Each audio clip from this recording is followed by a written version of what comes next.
بسم الله الرحمن الرحيم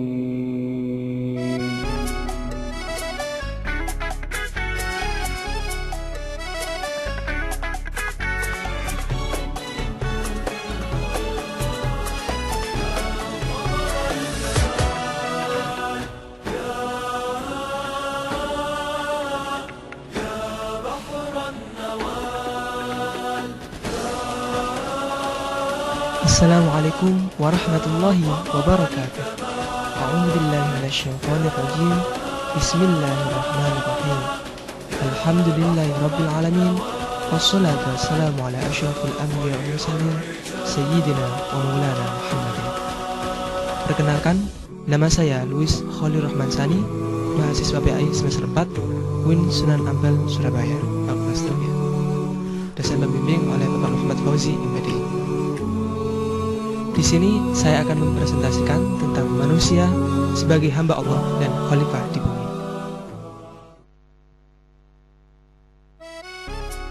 Ada 4 komponen. Yang pertama adalah kompetensi inti, tujuan, peta konsep, dan materi. Langsung saja untuk yang pertama, kompetensi inti. Kompetensi di sini ada 3. Yang pertama, beramal sesuai dengan kandungan surat Al-Mu'minun ayat 12-14, An-Nahl ayat 78, Al-Baqarah ayat 30-32, Adz-Dzariyat ayat 56. Yang kedua, memiliki sikap yang mencerminkan fungsi manusia yang baik sebagai hamba Allah Subhanahu wa taala maupun khalifahnya di bumi sebagaimana yang terkandung dalam surat tersebut. Yang ketiga, memahami ayat-ayat Al-Quran tentang manusia dan tugasnya sebagai hamba Allah Subhanahu wa taala dan khalifah di bumi pada surat tersebut.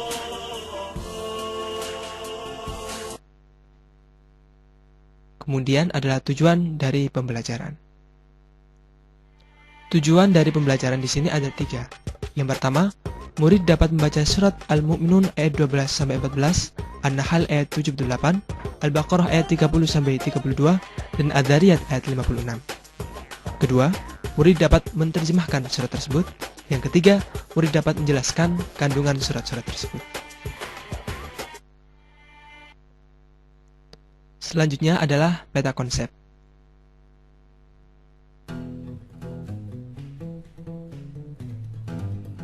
Peta konsep, manusia sebagai hamba dan khalifah di bumi. Yang pertama, memahami Quran surat Al-Mu'minun ayat 12-14. Yang kedua, memahami Quran surat An-Nahl ayat 78. Yang ketiga, memahami Quran surat Al-Baqarah ayat 30-32. Dan yang terakhir, memahami Quran surat Adz-Dzariyat ayat 56. Selanjutnya, kita sampai pada kandungan atau materi.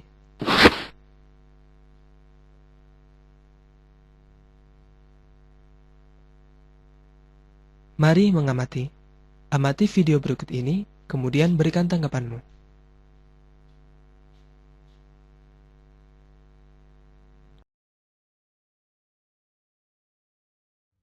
The statements we're about to show you are from the Holy Quran, and is said to be the official, unchanged, pure word of God, revealed over 1400 years ago. Claiming to be the word of God is a heavy statement. And without proof, or if a single contradiction is found within the book, the apparent word of God will be proven false. So without further ado, let's put the book to the test. In the 23rd chapter, titled The Believers, from the 12th to the 14th verses, God is said to give a detailed description of how the human being is formed. It begins by saying, "We then placed him as a sperm drop in a place of settlement, firmly fixed. Then we made the drop into a alaqa." We will translate this word very soon. "And then we changed the alaqa into a lump. Then we made out of that lump into bones. And then we clothed the bones with flesh. Then we caused him to grow and come into being and attain the definitive human form." In the 21st century, we can now safely say that this verse is clearly describing the process of human development in correct chronological order. However, what we should be paying attention to in particular is the second stage, referring to the development of the embryo. The specific word used to describe the embryo in this verse is the word alaqa. The word alaqa, when translated into English, can mean three separate things. Firstly, a blood clot, or to be suspended, that is to be hanging or clinging to something, or thirdly and finally, a leech. Now, all three definitions don't come anywhere near what we perceive to be the human embryo. So, why are these words used, and what significance do they share with the human embryo? Can the embryo be described as a blood clot? Well, what do you think? In the third week of embryonic development, a tubular heart joins with the blood vessels to form a primordial cardiovascular system, and by the end of the third week, the blood is circulating and the heart begins to beat on day 21.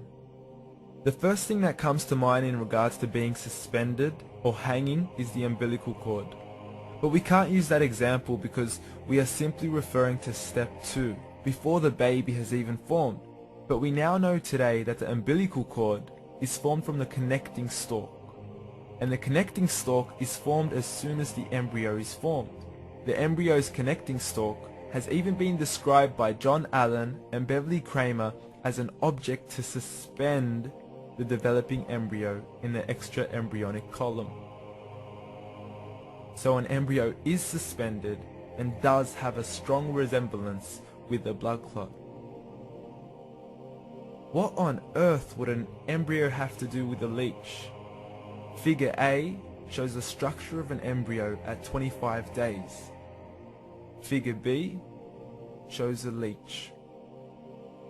Now please note once again that the embryo in this stage is no greater than the size of a kernel of wheat. This is an X-ray of the embryo at 22 days. This is the internal structure of a leech. It's mind-blowing stuff, but you still haven't seen anything yet. This is the head of the embryo at 22 days. The detail you are seeing right now is absolutely impossible to be seen with the human eye and can only be seen with a microscope. This is the back end of a leech. There's no other words used to describe this other than mind-blowing. The pictures we have shown you are impossible to be seen with the human eye or even to be predicted by the human mind. Once again, the verses we have shown you were revealed over 1400 years ago to a man who couldn't read nor write. Are these the words of God? Descriptions of the human embryo in the Quran cannot be based on scientific knowledge in the 7th century. The only reasonable conclusion is that these descriptions were revealed to Muhammad from God, from God, from God, from God, from God, from God.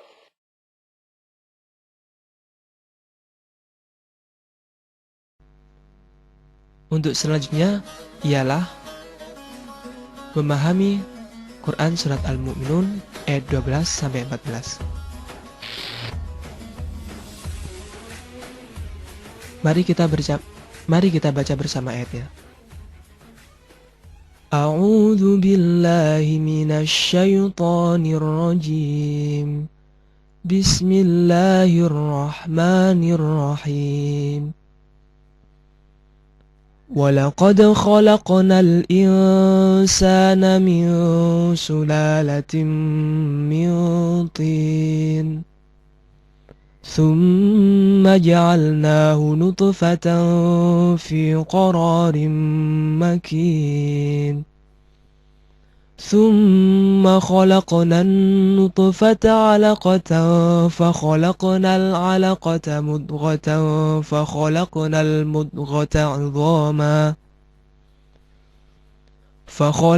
الْمُضْغَةَ عِظَامًا فَكَسَوْنَا الْعِظَامَ لَحْمًا ثُمَّ أَنشَأْنَاهُ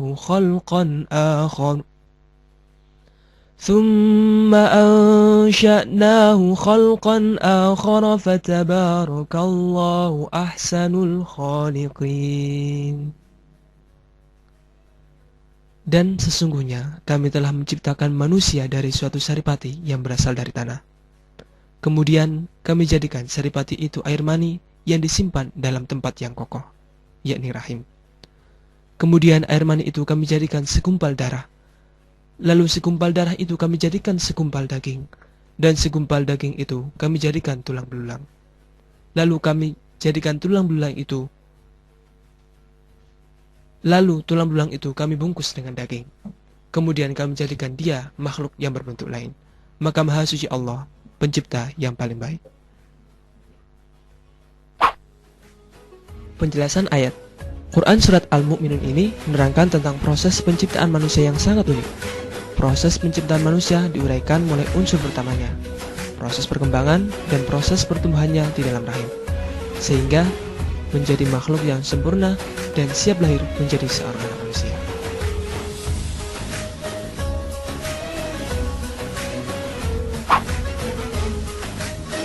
Selanjutnya, implementasi ayat.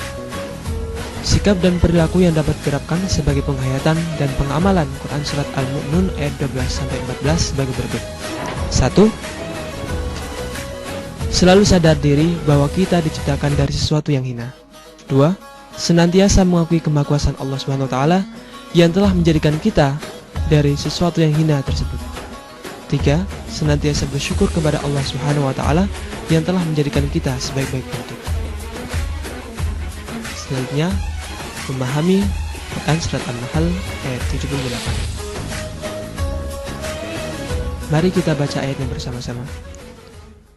A'udzu billahi minasy syaithanir rajim.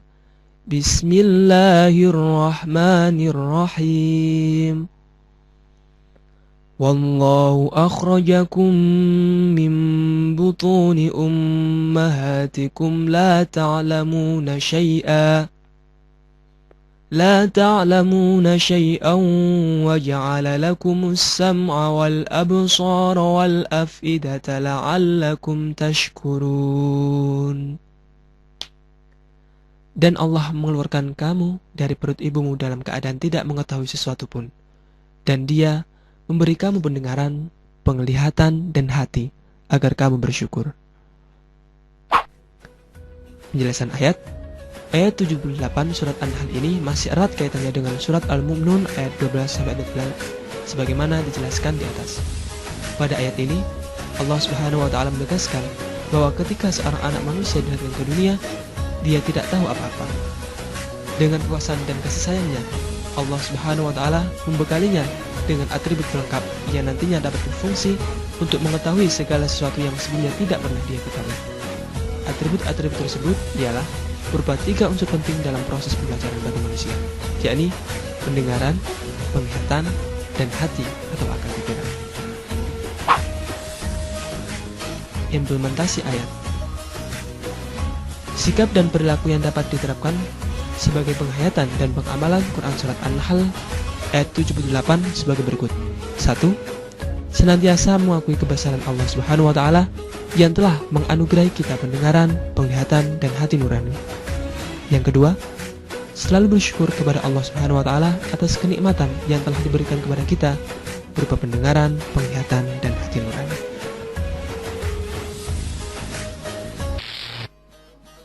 Memahami Quran Surat Al-Baqarah ayat 30-32. A'udzu billahi minasy syaithanir rajim. Bismillahirrahmanirrahim. Wa idh qala rabbuka lil malaikati inni ja'ilun fil ardi khalifah.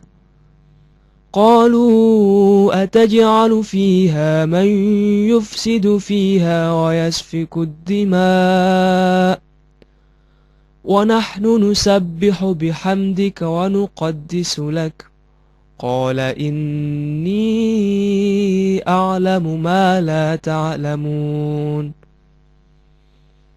وعلم آدم الأسماء كلها ثم عرضهم على الملائكة فقال أنبئوني بأسماء هؤلاء إن كنتم صادقين قالوا سبحانك لا علم لنا إلا ما علمتنا قالوا سبحانك لا علم لنا إلا ما علمتنا إنك أنت العليم الحكيم. Ingatlah ketika Tuhan berfirman kepada para malaikat, sesungguhnya aku hendak menjadikan seorang khalifah di muka bumi. Mereka berkata, mengapa engkau hendak menjadikan khalifah di bumi itu orang yang akan membuat kerusakan padanya dan menumpahkan darah, padahal kami senantiasa bertasbih dan memuji engkau dan mensucikan engkau. Tuhan berfirman, sesungguhnya aku mengetahui apa yang tidak kamu ketahui. Dan dia mengajarkan kepada Adam nama-nama benda seluruhnya. Kemudian mengemukakannya kepada para malaikat lalu berfirman, sebutkanlah kepadaku nama benda-benda itu jika kamu memang orang-orang yang benar. Mereka menjawab, Maha suci engkau, tidak ada yang kami ketahui selain dari apa yang telah engkau ajarkan kepada kami. Sesungguhnya engkaulah yang maha mengetahui lagi maha bijaksana. Penjelasan ayat. Dalam ayat 30 surat Al-Baqarah ini disampaikan bahwa sebelum Allah Subhanahu wa taala menciptakan manusia pertama, yakni Nabi Adam alaihissalam, hal tersebut sudah disampaikan kepada para malaikat. Diilustrasikan dalam ayat tersebut terjadi dialog antara Allah Subhanahu wa taala dengan malaikat. Allah Subhanahu wa taala menyampaikan kepada para malaikat bahwa Allah hendak menjadikan khalifah di muka bumi itu, yaitu manusia. Apakah yang dimaksud khalifah itu? Khalifah berarti pengganti, yang menggantikan atau yang datang sesudah apa yang datang. Ulama ada yang mengartikan bahwa khalifah ialah menggantikan Allah Subhanahu wa taala dalam menegakkan hukum-hukumnya di muka bumi. Allah Subhanahu wa taala menunjuk manusia sebagai khalifah merupakan penghormatan kepadanya karena kelebihannya dibanding dengan makhluk selain manusia, tidak terkecuali malaikat. Dengan menunjuk manusia sebagai khalifah, Allah Subhanahu wa taala juga bermaksud mengujinya sejauh mana manusia bisa melaksanakan amanah sebagai khalifah Allah di muka bumi. Implementasi ayat. Sikap dan perilaku yang dapat diterapkan sebagai penghayatan dan pengamalan Quran Surat Al-Baqarah ayat 30-32 sebagai berikut. 1. Senantiasa mendiskusikan segala sesuatu dengan yang selain sebelum diputuskan untuk melakukannya. Kedua, senantiasa menerima dengan lapang dada kelebihan yang lain atas dirinya.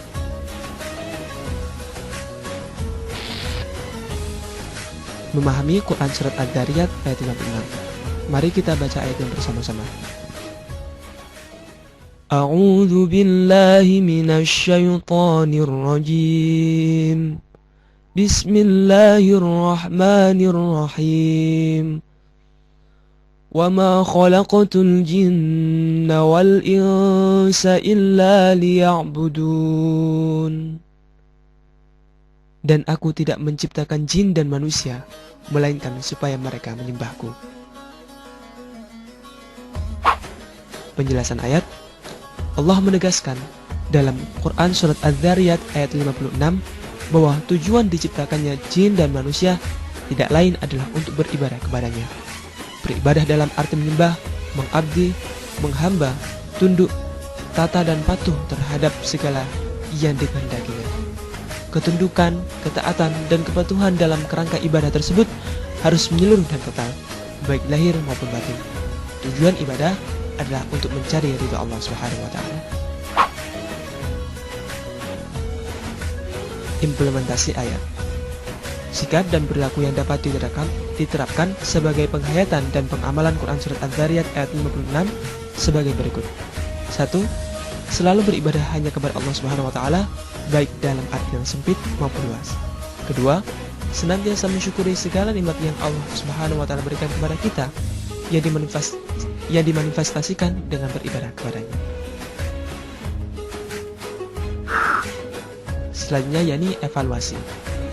Setelah mendalami materi tentang manusia dan tugasnya sebagai hamba dan khalifah di bumi, selanjutnya lakukan diskusi dengan teman sebangkumu atau kelompokmu, kemudian presentasikan di depan kelas.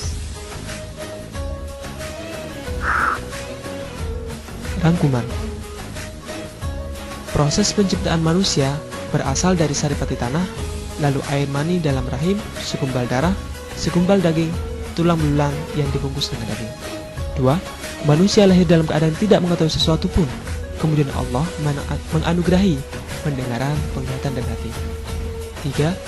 Manusia ditugasi sebagai khalifah di muka bumi karena kelebihan manusia jika dibandingkan dengan makhluk lain termasuk malaikat.